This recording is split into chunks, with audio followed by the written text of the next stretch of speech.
pelatih di daerah bukan pelatih kecil. Atlet-atlet yang ada di klub raksasa itu dari daerah. Saya yakini semua pelatih itu pelatih besar. Tapi yang perlu dikoreksi apakah mereka punya hati yang besar, bukan cuma teknik atau taktik di bulu tangkis ya.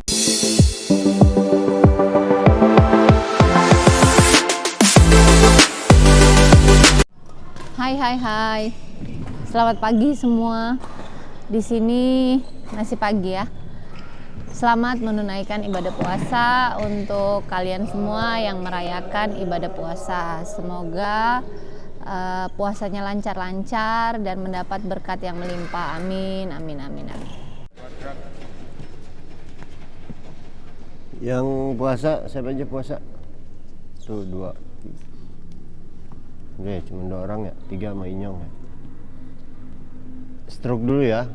Kenji sama Vino bantuin dulu. Mantepin drop shot silangnya. Ya, mantepin drop shot silangnya. Jangan asal drop shotnya. Soalnya kalau kamu misalnya asal, nanti pas main kayak asal juga. Terutama yang single si siapa tuh? Kesia, Cardo, Kenneth, berarti Gean. Terus siapa? Ayu Ting Ting. Oke guys, ini saya bikin video ini sebenarnya mau menjelaskan apa sih itu GBC, dari mana sih GBC terbentuk, visi misi GBC itu seperti apa, dan juga sekalian mau mengklarifikasi. Jadi baru-baru ini beberapa hari yang lalu itu memang ada statement atau mungkin kalimat yang tidak sengaja yang dikirimkan melalui chat WhatsApp ke saya pribadi yang mengatakan bahwa GBC itu atau saya itu tidak punya etika dalam perekrutan atlet. Nah, ada hubungannya, saya mau menjelaskan GBC itu seperti apa. Oke. Aduh, masih ada air aja, masih dibiarin ini kayak begini. Nih. Ambil tulap, nggak usah dilap banyak, cuma ditimpain aja. Kamu ngecop silang dari situ, diam, terus situ, taruh situ. Kamu ngecop silang dari sana, ayo netting. Singkatnya, kalau untuk singkatnya ya, siapa tahu ada yang cuma mau nonton depannya aja, saya kasih tahu. GBC itu nggak pernah merekrut atlet atau misalkan meminta atlet untuk pindah ke sini, itu nggak pernah.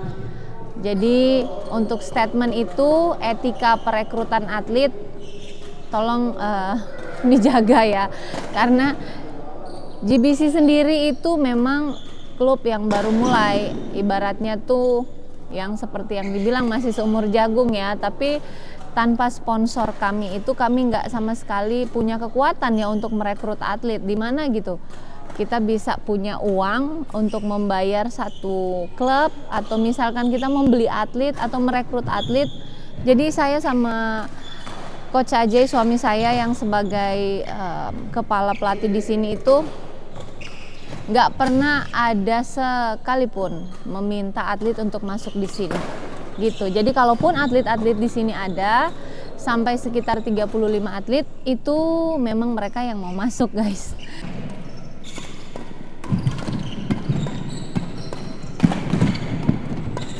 Ada ngecilnya, Jul. Ada ngecilnya. Itu mereka berdua ngapain di belakang?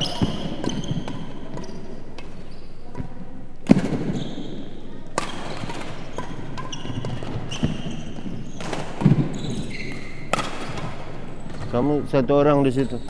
Jadi itu singkatnya ya. Tapi oke, saya akan menjelaskan asal muasal GBC terbentuk.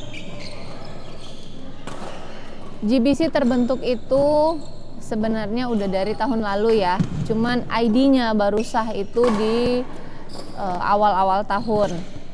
Tahun lalu itu saya sama Coach Ajay sebelumnya tergabung dengan salah satu klub yang dibentuk dengan yayasan seperti semacam itu ya, yang membiayai atlet-atlet yang kurang mampu atau anak-anak yatim.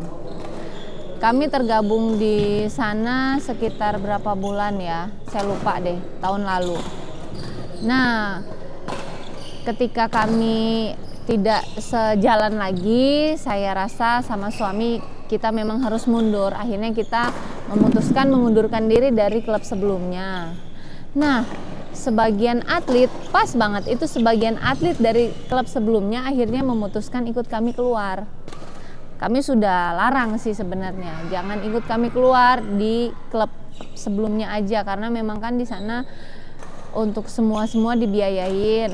Tapi kalau untuk ikut kami itu mungkin kami nggak cukup kuat dalam masalah membiayai mereka gitu, sedangkan kan mereka harus butuh dibiayai. Tapi dengan kekehnya mereka pengen ikut kita keluar. Saya sebenarnya sama suami bingung, kan suami sebelumnya bisa ngelatih di luar negeri. Gimana nih caranya biar kita tuh punya kekuatan untuk mengcover atlet-atlet yang sebagian itu ikut kita. Akhirnya dengan kekuatan yang pas-pasan, ya udahlah, ikut kita aja, kita terima gitu, atlet-atletnya ikut kita.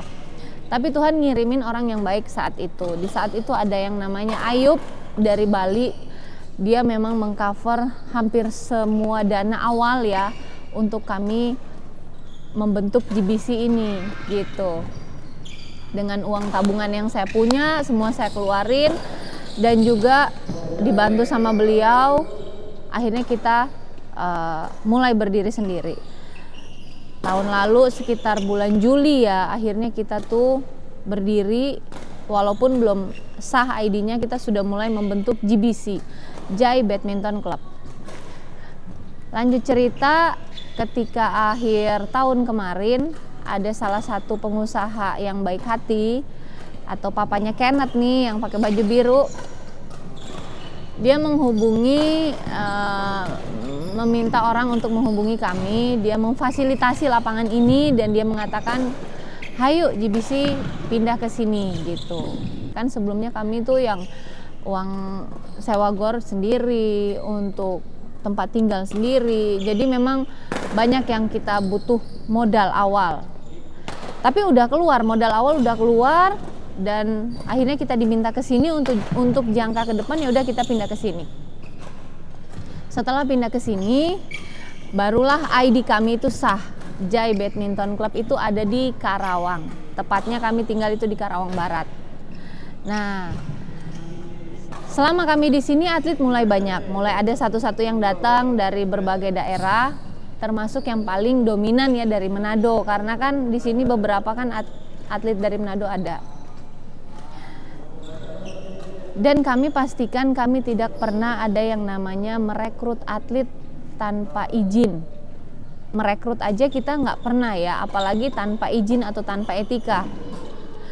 Salah satu legend Indonesia yang ada di klub besar itu menghubungi saya dengan chat WhatsApp mengatakan kalau kami itu tidak punya etika. Oke, itu visi misi GBC udah ada. Jadi membentuk karakter atlet dari attitude-nya yang baik menjadi orang yang rendah hati dan mental kuat, dan juga prestasi yang bagus. Itu visi misinya. Nah, kita kupas yang masalah etika. Karena di garis bawahi ada salah satu legend di klub besar yang udah kita hormati ya. Ya walaupun dengan segala kekurangan dia dan kekurangan kita itu, sebelumnya kita nggak pernah ada masalah apapun, tapi ujuk-ujuk ada WhatsApp ke saya, chat ke saya, katanya kalau kita itu nggak punya etika. GBC ini tuh katanya masih klub awal, masih klub kecil, baru berdiri, ibaratnya harus tahu yang namanya etika gitu, etika perekrutan atlet. Coba mau tanya Pak, kita pernah ngerekrut atlet nggak sih? Ada ngerekrut tukang masak, ngerekrut tukang masak, sama ngerekrut asisten pelatih yang kebetulan sekalian kita ajarin cara ngelatih. Oke. Gimana itu? Ntar lu bisa ngobrol sama Tony. Oke. Jadi kalau masalah ngerekrut atlet, saya pikir nggak perlu merekrut atlet karena kita kan maksudnya ya klub biasa aja gitu loh. Terus kita juga belum punya fasilitas yang wah. Kalaupun saya punya fasilitas yang wah, menurut saya ngapain ngerekrut atlet? Kalau memang kita punya kita punya klub, terus memang jodohnya atlet itu bakalan datang sendiri, jadi nggak perlu ngerekrut, kita nggak perlu ngikat satu klub buat kalau ada atlet bagus datang ke kita, harus datang ke kita, nggak usah kayak begitu, ngapain. Nanti juga mereka datang sendiri. Apalagi klub gede, buset, nggak usah klub kecil aja mereka, nih lihat nih, mereka nih bocil-bocil ini, terus ada yang sana yang pada pulang, mereka tiba-tiba datang sendiri. Kenapa? Karena memang mereka mungkin udah jodoh sama kita, bener nggak? Mereka udah harus datang ke sini, jadi ngapain ngerekrut? Saya emang ngerekrut cuma 2, tukang masak 1 tuh sama si Tony 1. Udah. Oke. Nih kronologi kejadiannya ya guys. Kronologi kejadiannya gini. Semua ID atau anak-anak ini tuh udah wakilin GBC semua. Jadi nggak ada yang diberatin sama pelatih. Tapi ada satu atlet yang pelatihnya itu benar-benar menurut saya persulit atletnya yang pindah ke kita. Gini ceritanya. Ada salah satu atlet yang udah latihan di sini, dia latihan udah sekitar dari awal Januari ya. Awal Januari dia datang, berarti udah mau 4 bulan ya. Dia datang ke sini, orang tuanya hubungin saya, coach, ini boleh nggak ke sini, begitulah. Dengan keterbatasan mungkin biaya sekian bisa nggak? Terus kita bilang, oh nggak apa-apa, karena memang bukan dia aja. Kalau bisa dibilang di sini banyak juga yang nggak bisa bayar full, ibaratnya cuma bisa kasih uang latihan aja. Kalau uang makan, uang asrama dan lain-lain itu mereka nggak kuat. Ada juga sampai yang beasiswa di sini. Jadi bukan cuma satu atlet itu ya yang kita cover ya, ada banyak beberapa. Nah, ketika atlet itu pengen ke sini dan kita lihat, kita juga nggak baru kenal, kita udah lama kenal, kita udah komunikasi banyak karena memang ibaratnya satu suku sama saya gitu. Akhirnya saya bilang, oh oke, nggak apa-apa ke sini. Nah, setelah ke sini saya tanya gimana dengan klub sebelumnya, aman. Rata-rata begitu. Kalau atlet yang masuk sini, kita maunya dari klub sebelumnya itu baik-baik. Dan akhirnya saya cross check, saya nggak gitu aja gampang percaya ya. Saya cross check ke semua pihak, saya cross check ini begini. Oh, dan ternyata saya pelajarin juga sang atlet ini mempunyai orang tua yang luar biasa. Pekerja keras, rendah hati, dan menurut saya kalau di luar itu ya namanya manusia pasti punya kekurangan. Tapi saya untuk membantu sang atlet ini saya juga punya kemauan gitu. Setelah atletnya masuk sini, saya nggak fokus untuk urus surat keluar ya. Tapi sang atlet ini mau ikut pertandingan itu nggak bisa karena ID-nya harus pakai ID yang dia punya sekarang, sedangkan kan dia belum urus ID di GBC. Terus saya bilang ya udah pakai ID klub dia aja, walaupun berangkatnya dari GBC. Jadi kalau dia pertandingan dia bawa nama klub dia sebelumnya, saya nggak masalah. Tapi pas orang tuanya ngehubungin sang pelatih sebelumnya, chatnya ada di saya simpen, minta tolong bukain ID dari sang atlet itu karena dia mau ikut pertandingan. Orang tuanya bilang GBC udah mengizinkan untuk mewakili klub sebelumnya. Tapi sang pelatih pelatih bilang, kenapa harus keluar, sabar aja, begini. Ibaratnya itu nggak diizinkan lah untuk ikut pertandingan sang atlet. Alasannya nih saya buka ya, klub sang atlet sebelumnya itu disubsidi oleh klub besar yang ada di Pulau Jawa ini. Tapi sang atlet itu bukan mewakili klub besar. Jadi intinya dia di sana, di klub sebelumnya itu dia tetap masih pakai nama klub daerah gitu guys. Karena juga dia bayar sesuai iuran 380.000 dia bayarnya untuk iuran dan shuttlecock kalau nggak salah. Jadi sang atlet ini nggak dibeasiswain gitu. Lanjut cerita, sang atlet ini milih untuk masuk GBC karena memang ada dua pilihan, masuk ke klub besar yang udah direncanakan klub sebelumnya mereka dan ternyata masih lama untuk dimasukin. Ya udah, anaknya udah pengen cepet-cepet berangkat ke Jawa, ke Pulau Jawa, dan pilihannya jatuh ke GBC gitu. Sebenarnya cuma masalah keluar aja sih, nggak ada masalah apapun, nggak ada ribut, nggak ada apapun. Dan orang tua mereka itu udah duduk bareng sama pelatih untuk minta izin masuk ke GBC. Sebenarnya sudah obrolan sudah selesai, tapi entah kenapa setelah orang tua minta surat keluar dipersulit dengan banyak alasan lah. Saya juga nggak paham itu. Akhirnya orang tua minta tolong saya untuk menghubungi pelatih sebelumnya. Setelah suami telepon, Coach AJ telepon, terus saya juga telepon karena pertama gagal.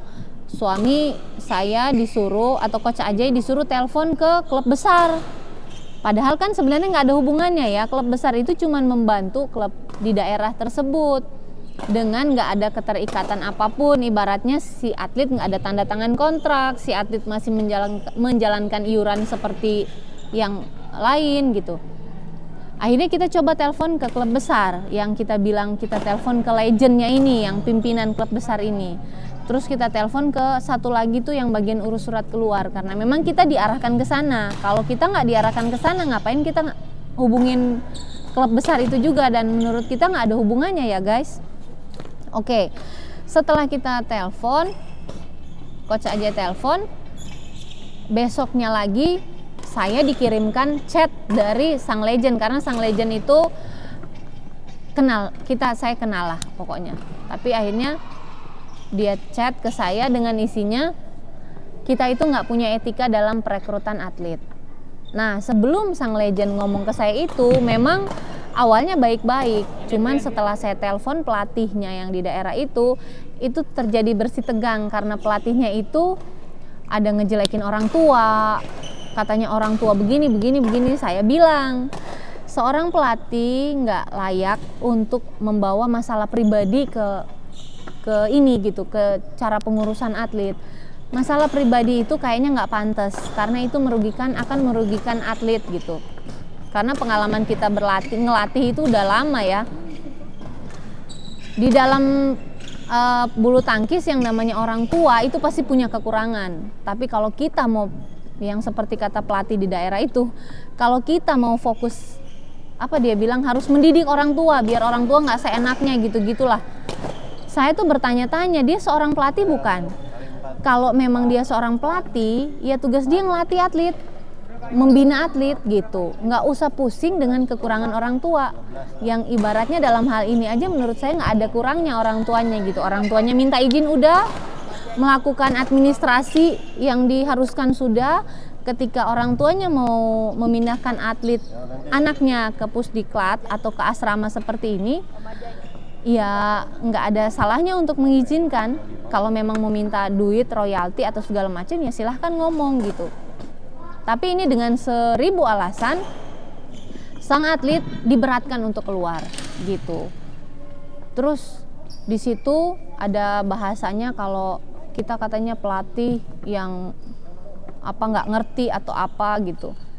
Kita harusnya pelatih sama-sama tahu apa gitu. Kita sebagai pelatih cuman sama-sama tahu, saya ngelatih, saya mendidik, saya membina atlet. Kalau orang tua punya kekurangan, kita abaikan aja. Itu urusan orang tua sama Tuhan ya. Dalam hal ini kalau kita mau melatih, kita punya tulus ikhlas untuk prestasi atlet dong. Karena memang GBC seperti itu. Kalau memang kita itu GBC berdiri ujuk-ujuk dengan bisnis atau dengan keangkuhan, misalnya saya ini atlet udah saya biayain nih, misalkan kayak di sini misalkan ada siapalah atlet Ovier atau Rian atau Hila atau siapapun di sini, lu udah kita latih, lu nggak bisa keluar seenaknya, nggak boleh gitu, lu harus apalah bla bla bla. itu kan kita egois ya. Maksudnya saya udah biayain anak ini, bukan berarti kita punya hak atau kita punya andil gitu untuk menghalangi anak ini berprestasi. Janganlah. Ibaratnya kita dikirim Tuhan untuk membantu mereka, ya udah kita bantu. Padahal atlet itu juga masih bayaran gitu. Malah parah di sini. Di sini banyak atlet yang kita free-kan tanpa ada sponsor lagi. Terus pertandingan di Batam kemarin, Coach Ajay sempat bilang ke orang tua, atlet ini yang dilatih ini, kalau memang mereka nggak mau maksa di pertandingan keluar, saya akan tanda tangan langsung surat keluar. Coach Ajay sempat bilang gitu ke orang tua atlet semua yang ada di GBC. Karena memang GBC itu nggak masalah loh, masalah yang kayak gitu-gitu tuh nggak nahan-nahan atlet. Orang mau keluar ya keluar, karena kalau memang mereka nyaman dengan klub lain, kalau mereka kira-kira oh itu ada klub bagus tuh, pelatihnya bagus, ya udah kita mau bilang apa? Memang mungkin di atas langit masih ada langit, kita juga nggak ngerasa hebat dalam hal itu. Kalau memang Tuhan ngirimin atlet yang harus kita bantu sekarang, ya udah kita bantu tanpa ada minta imbalan atau tanpa ada gengsi yang tinggi gitu. Kalau memang atlet nggak mau milih kita lagi, ya sudah, berarti kita ada yang kurang, masih ada yang lebih bagus, atau memang banyak alasan gitu. Jadi di sini saya mau bilang, kita semua sebagai pelatih itu bukan cuman harus ngerti etika perekrutan atlet, tapi kita juga harus ngerti etika ilmu hidup.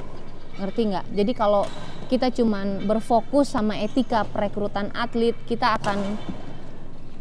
akan susah dikatakan untuk menjadi pembina ya. Pelatih bulu tangkis banyak di luar sana. Saya yakin bagus-bagus semua di luar sana. Klub yang besar banyak. Tapi untuk menjadi seorang pelatih yang memikirkan kemajuan anak, yang memprioritaskan atlet, yang mempunyai hati, yang punya hati besar itu mungkin jarang. Saya bisa bilang begitu ya karena itu. Seorang legend bulu tangkis di klub raksasa, pimpinan satu klub raksasa itu bisa mengeluarkan statement yang tidak pantas menurut saya. Walaupun beliau mungkin ada kalimat minta maaf, tapi beliau masih ada di kata itu ya Pak. Masih kekeh gitu. Kalau kita itu nggak punya etika, ya udah saya jelaskan di sini. Kita itu nggak pernah yang namanya nyelonong minta atlet, apalagi tanpa izin dan segala macam, tidak pernah. Kita ada di sini untuk membantu atlet. Kita cuma nerima aja atlet datang, ya udah. Kita nggak nerima uang atlet datang kita disogok atau apa, enggak. Mereka datang ya udah kita bantu. Ada yang nggak bisa ngeluarin duit, ya udah kita bantu. Kalau memang kita masih ada nih kayaknya budgetnya nih masih ada. Tapi kalau kita nggak ada budget ya pasti kita bilang gitu. Ya udah gitu aja untuk penjelasan apa itu GBC, asal muasal GBC, visi misi GBC, terus kita klarifikasi masalah itu. Jadi mari dong kita sama-sama kerjasama untuk atlet-atlet Indonesia ini gitu. Karena saya dulu mantan atlet, jadi tahu ya mana jalan yang terbaik untuk sang atlet gitu. Pelatih di daerah bukan pelatih kecil. Atlet-atlet yang ada di klub raksasa itu dari daerah. Saya yakini semua pelatih itu pelatih besar. Tapi yang perlu dikoreksi apakah mereka punya hati yang besar, bukan cuma teknik atau taktik di bulu tangkis ya. Hati yang kita perlukan, karena di dalam hal ini bulu tangkis itu nggak semuanya kita bisa support dengan uang, karena kita harus balance hati juga, visi misi juga, dan masih banyak lagi sih kalau menurut saya. Nah, apakah pelatih itu berkompeten akan hal itu, saya nggak tahu.